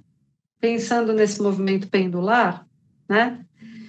E isso eu comentei bastante, né? Inclusive falando da esperança, e daí lembrando, né, que a esperança é uma das virtudes teologais, junto com o amor e a fé, né? E o Kant, né? Então retoma isso por uma outra via, justamente lançando a questão, o que é lícito esperar, né? O que eu posso esperar e tal, que você pegou aí pelas avessas, né? Que eu achei muito interessante, mas assim, eu acho que a questão que fica para a gente, assim, então, quando Lacan fala, né, Antígona sem medo e sem compaixão, né, de alguma maneira ali ele também está colocando a esperança no meio da história também, porque sem medo, né, também é sem esperança, né? Eu lembro, por exemplo, da letra da música do Antônio Cícero, que além de poeta é filósofo, né? E que a Gal canta lindamente, né? E que a letra da música fala exatamente isso, né? Não sou mais tola, não mais me queixo, não tenho medo nem esperança. Nada do que fiz, por mais feliz, está à altura do que há por fazer, né? Então, essa ideia de que o ato, né, essa sincronia da Antígona, né, nada do que eu fiz está à altura do que há por fazer, implica em renunciar ao medo, mas a esperança também, né? Não tenho medo nem esperança. Quer dizer, quem não tem medo, tampouco tem esperança, né? Mas não tem esperança em que sentido? Nesse sentido pendular, nesse sentido spinoziano, né? Caberia a nós pensar se haveria, como a gente tem chamado, de uma esperança lacaniana, né? Que é a esperança elevada à dignidade do ato, né? E nessa a gente até encontrou alguns autores, né? O Raymond Williams, que a gente até convidou o Guilherme Terreri para vir falar com a gente, né? Eu encontrei o Ernest Bloch, que é um marxista incrível, alemão, que também fala da esperança. Então, a gente vê que tem autores que falam da esperança em outros termos, né? E aí, nesses outros termos, talvez a gente pudesse pensar, né, numa esperança que tivesse uma outra posição. E, só para terminar, assim, eu achei que quando você falou dessa questão da revisão, de novo, eu não sei se eu estou falando alguma coisa que a Luz falou e tal, porque eu realmente não li o livro dele, mas, assim, uma coisa que me chama a atenção ali no Seminário 10 é que essa reformulação que o Lacan propõe entre angústia e medo tem aí uma reformulação do luto também, né? Porque lá, até então, vamos dizer assim, a castração, né, o nosso grande luto constitutivo, né, é algo que a gente sofre, né? Então, o outro é o agente da castração, o pai é o agente da castração, a gente sofre a castração e a gente passa o resto da vida. O que é o neurótico? Resumindo, é aquele que passa o resto da vida chorando o objeto perdido, né? E em busca ou do tempo, ou do objeto, ou da Madeleine, sei lá. Alguma coisa a gente está correndo atrás daquilo que foi perdido. E o Lacan inverte completamente isso é fundamental para a clínica, né? Para a direção do tratamento, assim, numa psicanálise lacaniana, que é o quê? O luto não é sofrido, o luto é buscado. A gente cede o objeto, né? Então, num certo sentido, assim, mais estrutural, Creonte é a tirania do significante, é o discurso do amo, é o discurso do mestre que é tirânico, né? Quer dizer, a palavra é a morte da coisa, né? Quer dizer, a gente é jogado na morte quando a gente nasce, né? Só que o problema é que aí é a coisa ao lado insensato de Creonte, que assim, é como se ele quisesse ser tirando pela metade, né? Porque ele quer ser o mestre da linguagem. Ele não é o que franqueia o acesso ao discurso do mestre, vamos dizer assim, mas ele quer decidir quem que ele aplica ou quem que ele não aplica, porque não tem jeito. Quer dizer, a partir do momento que fomos humanizados, entramos nos discursos, somos cadáveres, né? Não tem, você vai ser cadáver, você não vai ser, porque aí você vai pagar o preço pior ainda, né? Então, eu acho que é isso, quer dizer, tem algo aí que o Lacan coloca, que é o sujeito, ele cede o objeto para entrar, né? Ele já está morto de saída, né?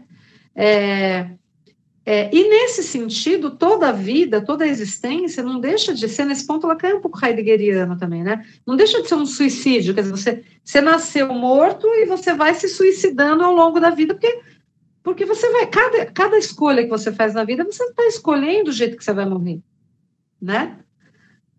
O que não tem nada a ver com uma apologia ao suicídio ou à morte, ou seja lá o que for, não vamos psicologizar a coisa, pelo amor de Deus, é estrutural, né? Como é que você se vira entre essas duas mortes, né? E o psicanalista é aquele que tem um desejo advertido, né? Ele sabe que existe essa condenação e ele não recua diante do ato, que o ato, no fundo, é o ato constitutivo, é o ato de ceder, né? você cede o objeto. Então, você tem toda a razão, tem uma inversão aí, né? Eu não sei se o Aluche trabalha o luto pelo lado do grafo, né? Não acompanhei, mas, assim, tem uma inversão dessa questão do luto no Lacan no Seminário 10, pelo menos no Seminário 10, né? Acho que depois a gente pode até repensar isso mais para frente, mas pelo menos no Seminário 10 tem uma inversão radical, né? Radical, de que o sujeito vamos dizer assim, o luto ele é inerente à existência, né? Mas não enquanto o sujeito sendo vítima da castração, né? Mas como algo que ele é ativo, é um ato. A castração é um ato do lado do sujeito, né? Eu acho que é isso. Eu só queria, né, se vocês puderem só me conceder aí o direito a mais um poema, né? Porque eu acho que a gente está nesse momento, assim, acho que cada oportunidade dessa é uma oportunidade para a gente fazer ato também, né? E eu acho que a gente teve mortes, assim, perdas terríveis esse ano, né? Assim, esses últimos tempos, para nós brasileiros e tal.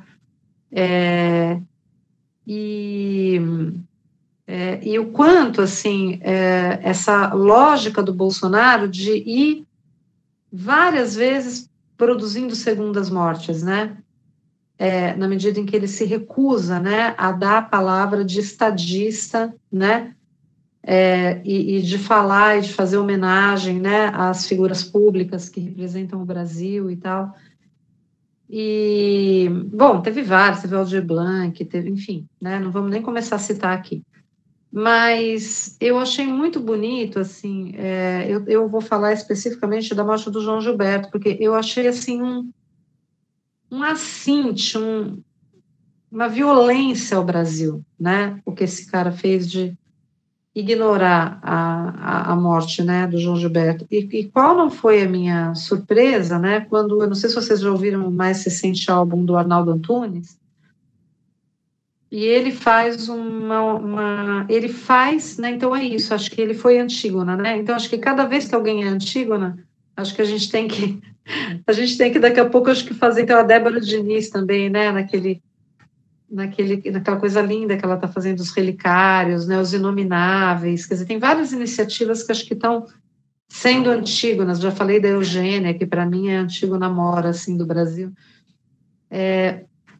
mas eu queria falar do Arnaldo Antunes, que eu acho que ele foi Antígona também, nesse lindo poema, depois vocês escutam a música, que é maravilhosa, mas eu vou ler a letra, né, porque eu acho que ele escreve a lápide do João Gilberto, né, e eu achei muito simbólico desse momento que a gente está vivendo, né, ele vai falar assim, então chama João a música, né, e ele diz, são tantos e tão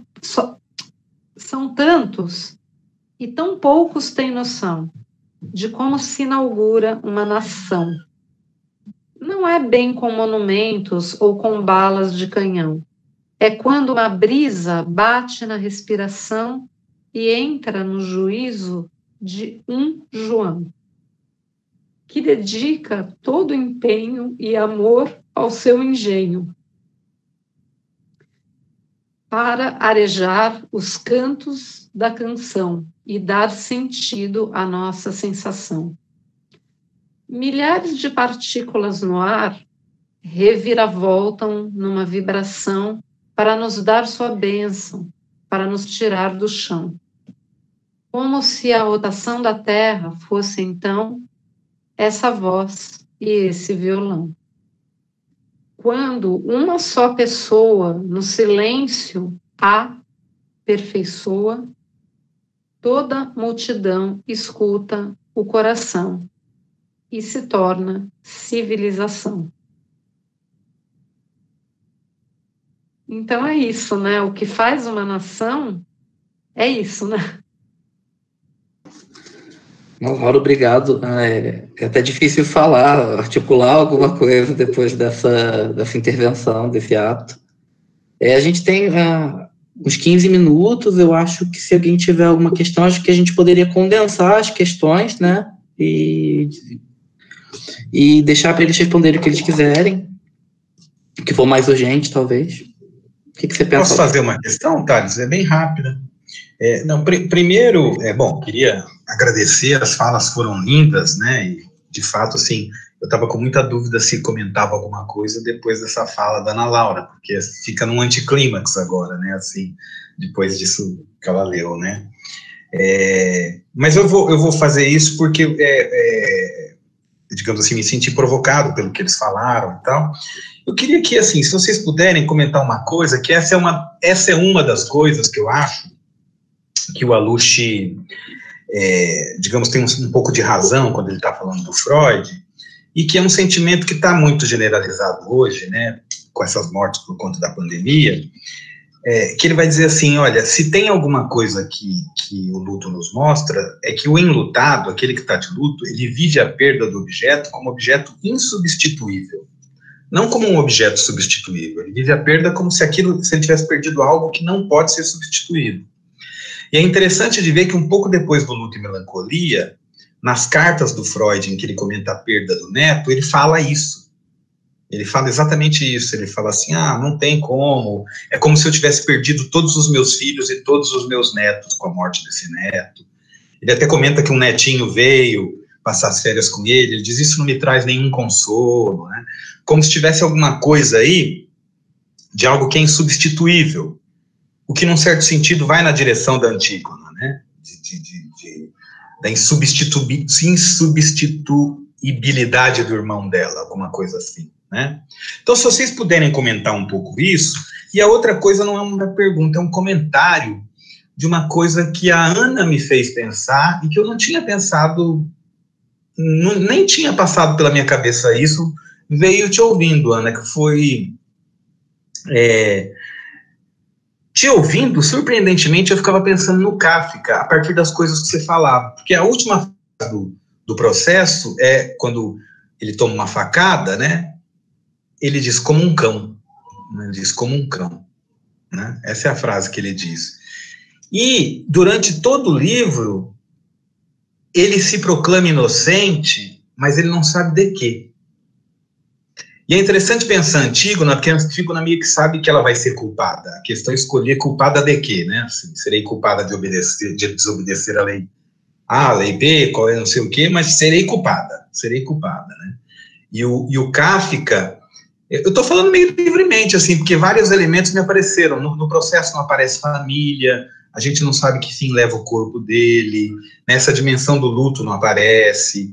Essa dimensão da lei é super enigmática, ele não sabe do que ele é acusado, como se, aí já estou livre interpretando, como se falasse um pouco do nosso tempo mesmo, assim, né, dessa morte que é vivida de um jeito, a gente nem sabe por que morre no fundo, mas é como um cão, a gente sabe que é como um cão, né, e é claro que aí tem uma divisão de classe, né, alguns são mais cães que outros, tem uma divisão de gênero, etc e tal, né. Mas, enfim, não vou falar mais não, porque eu queria ouvir mais um pouquinho vocês sobre essa questão do objeto insubstituível aí e tal. Obrigado, viu, gente? Fala aí, Marcos. Aí, Ana, essa foi boa, fala aí, Marcos. Lauro, nossa, faz realmente muito tempo que eu li o livro do Alushi, mas muito tempo mesmo, eu não consigo realmente, de memória, buscar esse elemento que você traz aí, desse enlutado, né, que vai viver como aquilo, buscando aquilo que realmente não pode ser substituído, traz esse elemento aí do insubstituível. Essa pesquisa que eu tenho feito com a Ana, e isso eu vou falar muito colado ao que eu venho lendo, ao que eu venho aprendendo, porque, assim, a cada vez que a gente tem um encontro do seminário, eu leio a peça. Então, eu vou treinar isso daí com mais de 15 leituras da peça, e aí você parece que vai literalmente adentrando em camadas, em camadas, em camadas. Como é que... Eu vou falar de uma muito rasa, mesmo. Como é que você lida? O problema que eu acho que que esse rebaixamento... Você tem um jogo bastante interessante. Você tem a elevação de Etéocles, que a gente fala muito pouco de Etéocles, e você tem literalmente o rebaixamento de Polinices, que a gente fala muito de Polinices, né? Ou seja, esse que foi exaltado, né? Sabemos que ele foi exaltado, está lá, está exaltado, parece que está no Olimpo, mas a gente vai se ocupar muito desse, que assim, eu acho que essa questão trágica, e eu acho que é isso que é preciso ser levado em consideração, vai colocar para a gente o problema do si, vai colocar para a gente o problema do si mesmo, e vai colocar para a gente o problema do próprio.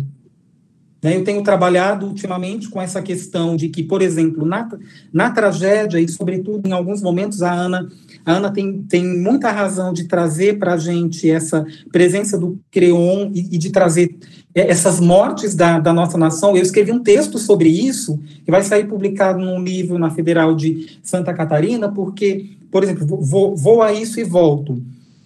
Morreu Bete Carvalho, morreu João Gilberto, morreu muitas pessoas e não foi decretado luto nacional. E morreu um rapaz aqui em Dayatuba, um funkeiro, um MC, desculpe, que foi sabido que espancou a namorada grávida,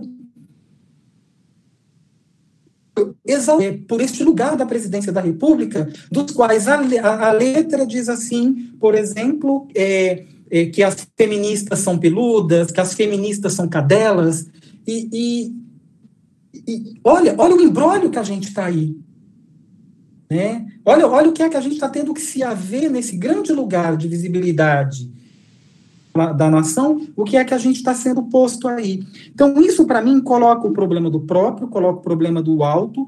A morte, sobretudo aí na tragédia, ela é nomeada em grego como autokeir, que é, de certa forma, essa morte com as próprias mãos. Por isso que tem essa questão do trágico. E essa morte com as próprias mãos, né, tem dessa questão de você matar a propriedade. Então, de matar o que é o mesmo. Se a gente for observar que ali você tem Antígone, Ismene e Nicis. São filhos de Édipo e de Jocasta, só que Jocasta é mãe de Édipo. Né? Então, você tem um problema do mesmo ali. E essa questão do insubstituível vai colocar para nós, para mim, o problema do si mesmo. Que eu não gostaria de pegar com a ótica do Alush, mas, por exemplo, eu iria para Michel Foucault, que tem, por exemplo, um dos seminários que é o cuidado de si, em que você vai ter ali e veja que o que vai anteceder o cuidado de si é um texto do Foucault que, assim, é engraçado. Eu conversava com os colegas de Santa Catarina semana passada, chamado Tecnologias do Eu. Foucault vai colocar a questão do si ali, depois isso vem para localizando esse traçado, essa máxima grega, gnotissoton, conheça a si mesmo, né, ou cuide de si mesmo, e depois isso tomando uma outra dimensão dos últimos cursos dele, em que você vai ter a questão da parresia, que é o falar verdadeiro, né, que é o falar com essa medida que eu acho que Antígona coloca. Então, de certa forma, aí, né, vamos assim dizer, quando a gente opera com a noção de objeto, a gente não dá corporalidade a isso. Mas eu acho que um luto tem a condição de dar corporalidade a isso que é do objeto, ou a isso que é si, e a isso que é do si próprio. E, portanto, eu acho que na seara do luto, talvez você vai ter que realmente lidar com isso que é insubstituível e com isso que é traço, né?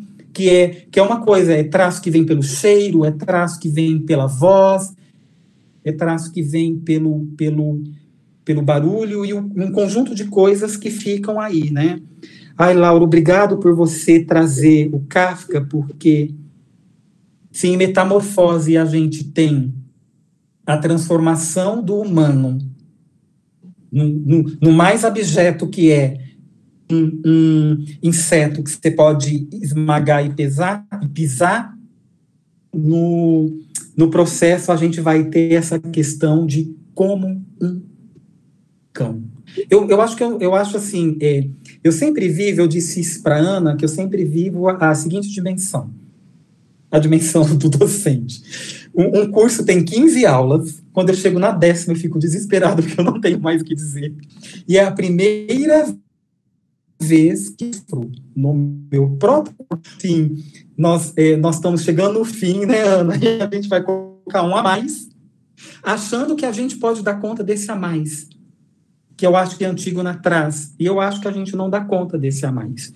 Né? Então, olha, em grosso modo, eu não tenho nenhuma resposta, mas eu elenco um conjunto de pontos para que a gente possa conversar sobre isso que você traz do insubstituível e sobre isso que você traz com a questão do cão, me lembrando, por exemplo, de um poema, eu acho que é do Manuel Bandeira, que ele começa a narrar a cena alguém comendo, e no final ele termina dizendo assim, não era um cão, não era um bicho. Né? E eu penso que acho que a Antígona traz para a gente, diante desse limite humano, né, isso que é um homem sustentado num ato de uma mulher. De grosso modo, é isso. Eu queria falar, acho que das várias coisas que o Lauro falou, acho que realmente é muito fértil essa lembrança do processo, precisaria reler, né? Lembrei de uma encenação incrível que eu assisti do Gerald Thomas no século passado. Mas eu quero pegar um ponto que eu acho que é bem interessante, que eu acho que dá para a gente desdobrar bastante, assim, que é a questão da relação do público e do privado, né? Seguindo aí essa questão do que o Thales também tinha colocado, porque qual que é a questão, me parece, né? Tem uma passagem da peça em que o Creonte fala assim, mas a Polly sou eu. É no diálogo dele com o filho, né? Quando o filho está tentando falar, pai, você não vai ouvir o que todo mundo está falando e tal, que ele fala, Polly, sou eu. Então, é isso que faz dele um impostor, né?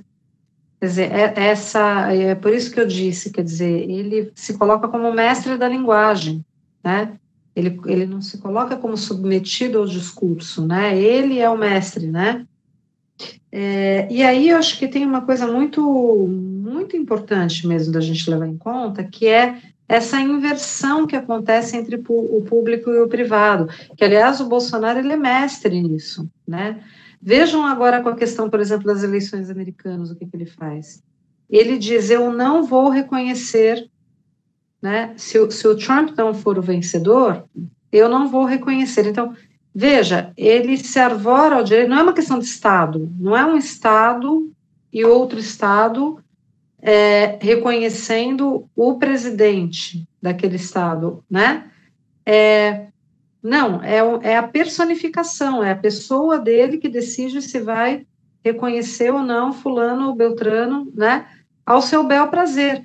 E ele faz isso o tempo todo, ele produz essa inversão. E aí a gente tem que tomar um certo cuidado, porque, vamos dizer assim, é a questão do decoro, né? Porque, assim, ele faz cair o véu do pudor, né? Ele faz cair o véu do pudor, e aí ele passa a cena pública, né? Aquilo que deveria ficar no privado, né? Então, por exemplo, quando ele fala lá com a Patrícia, né? Que ele fala do deu furo, né? Ele franqueia o véu do pudor, né? Que é um véu estrutural, vamos dizer assim, né? E ele passa para o público aquilo que deveria ficar privado, né? E aquilo que que deveria ser público, ele nega, né? Como, por exemplo, decretar né, um luto oficial porque faleceram pessoas que fazem a nossa nação, como disse o Arnaldo Antunes. Então, é uma inversão, né? E é uma diferença sutil que existe, né, entre o decoro e o pudor, que é estrutural, né, porque a gente não tem como ficar frente a frente com o real, né, a não ser pela via de uma farsa, né, numa impostura perversa, vamos dizer assim, que cria um objeto ali onde não tem, né? É isso que a impostura perversa faz, né?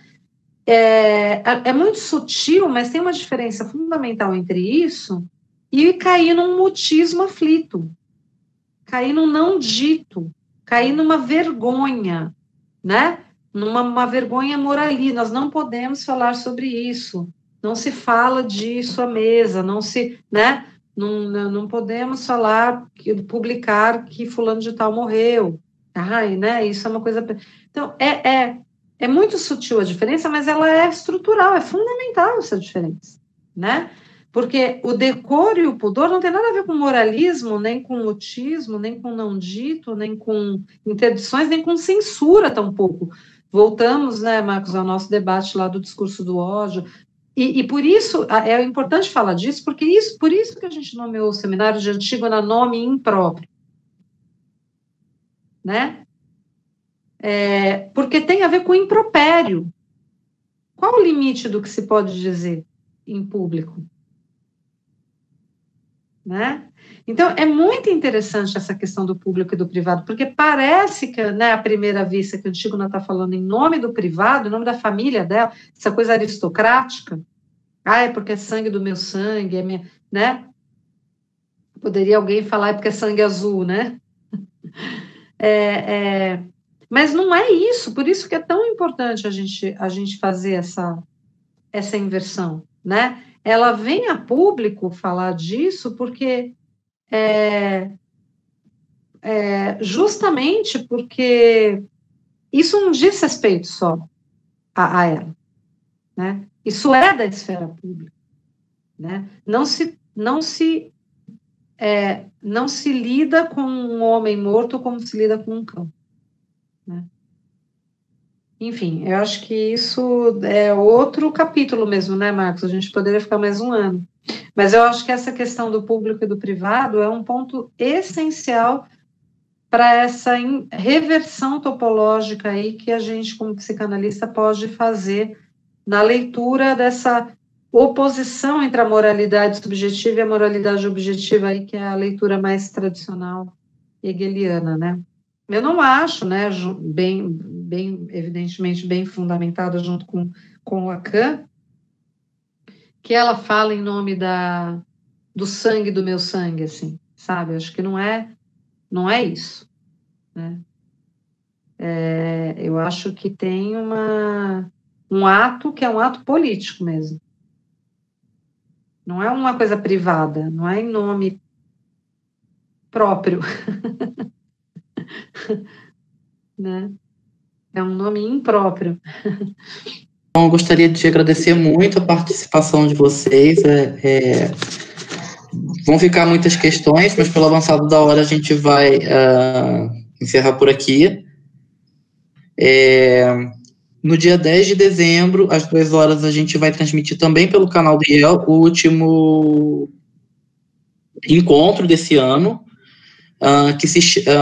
com o título Poemas para uma Noite que Não Passa, Escrita, Luto e Violência, e que será apresentada pela doutora Tiara Veriato Chaves. Foi um debate muito rico, a gente espera ter outras oportunidades para discussão e para continuar esse trabalho, assim, temos muito o que trocar. Eu passo a palavra para o Lauro, se você quiser. Agradeço o Fernando, Luiz Barbosa pela transmissão, também no YouTube, e a todos os ouvintes, e passo a palavra para o Lauro. Não, eu só vou encerrar mesmo, assim, eu acho que acho que foram brilhantes as apresentações, eu só queria ressaltar uma coisa que a Ana Laura falou, que de fato me parece importante, nem sempre a gente consegue fazer isso, né? Hoje, num certo momento, a gente conseguiu e foi ela que fez, né, com a gente como espectador, né? Mas transformar essas ocasiões em ocasiões não só de debate científico, né, ou de discussão teórica, mas em ato mesmo, né? E que bom que isso hoje aconteceu, né? A gente ocupou o lugar de espectador enquanto a Ana Laura lia a letra da música, né? O lugar de espectador é importante também, né? Então, mas isso é uma coisa que frequentemente a gente esquece na universidade, é isso que eu quero dizer, né? Que essas ocasiões podem ser ocasiões em que algo de fato se efetua, né? Que algo se dá, né? E assim, essa lembrança que a Ana Laura traz é importante para a gente não perder essa dimensão do que, senão a gente vai para o falatório, né? A gente vai para aquela coisa que vai virando um falatório, né? Então, obrigado, Ana, por ter nos lembrado disso, e lembrado em ato, né? Não como uma lembrança, mas lembrado em ato disso daí. E obrigado, Marcos, também, assim, foi muito legal ter ouvido vocês, muito legal mesmo. Obrigada a vocês pela oportunidade, foi muito bom mesmo, adorei. Mas é a primeira obrigado, só, a gente chama mais. A gente chama, se as pessoas vêm, a gente chama de novo. Gente, muito obrigado, galera aí do Psipolis, a gente depois se reúne para discutir mais. E obrigado, Marcos, obrigado, Ana, um beijo. Thales, tamo junto. A única coisa que o Thales não anunciou é que quarta-feira é a defesa de tese dele. É quarta, né, Thales? Uau!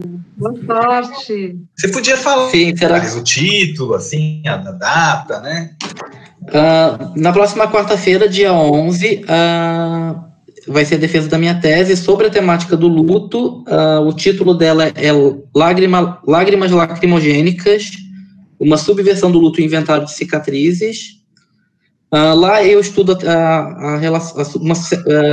a temática do luto e da melancolia num livro de poesia de um preso político da ditadura, um livro que foi publicado enquanto seu autor ainda estava na prisão. O nome do livro se chama Inventário de Cicatrizes, e a banca vai ser a Flávia Trócoli, da FRJ, da Teoria Literária, o Christian Dunker, da USP, a Aline Fernandes Azevedo, da Unifran, e a Suzy Lagazzi, daqui da casa, da Unicamp. Então, estão todos convidados. Vai ser transmitido pelo YouTube. Isso, a gente pode ter acesso a esse link pela página do IEL, mas eu também vou postar lá na página do grupo do Psipolis. Obrigado, Thales. Ana Laura, obrigado de novo. Um beijo, querida. Foi ótimo te ouvir. Marcos, um beijo.